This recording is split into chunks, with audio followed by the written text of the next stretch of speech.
Hello, class. Today for science, we are going to begin a new unit, and this unit is going to focus on investigating natural resources. Our target for today will be, I can examine the properties of soil, including what is soil and where does soil come from.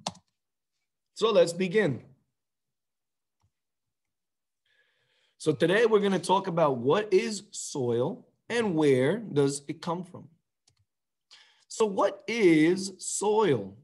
Well, soil is the layer of loose material that covers most of Earth's land. A key ingredient of soil is its particles. These particles are tiny pieces of different kinds of rock. This broken down rock can contain different minerals.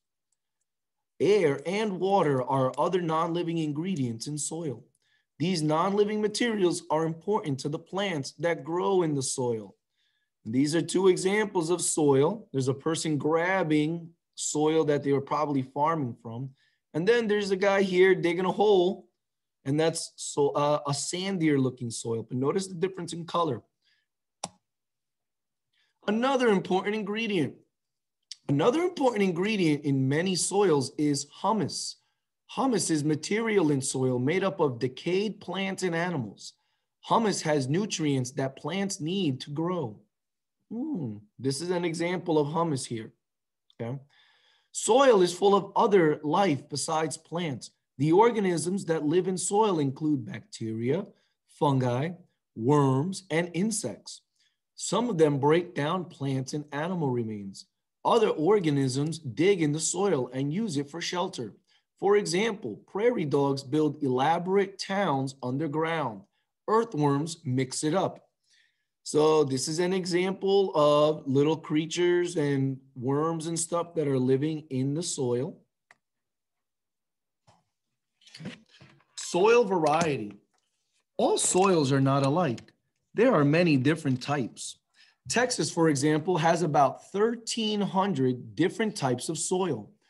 Houston black soils are found in central Texas, from north of Dallas to San Antonio. In rural areas, these soils are used for growing cotton, corn, grain, sorghum, and other crops.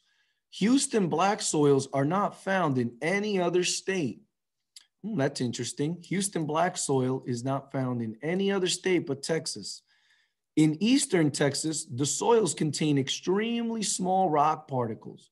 Timberlands grow here. In the Panhandle and Highlands region, the soils contain a great deal of humus.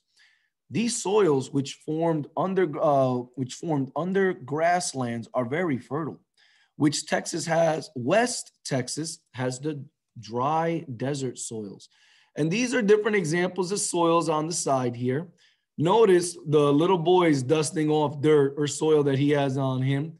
The lady here is dropping some dirt or soil from the wheelbarrow. And this guy, unfortunately, has an avalanche of dirt and it buries his car. Look at him go. So all of these are different types of soil, but notice how they're different colors and, well, I guess not textures, but look at how different they look.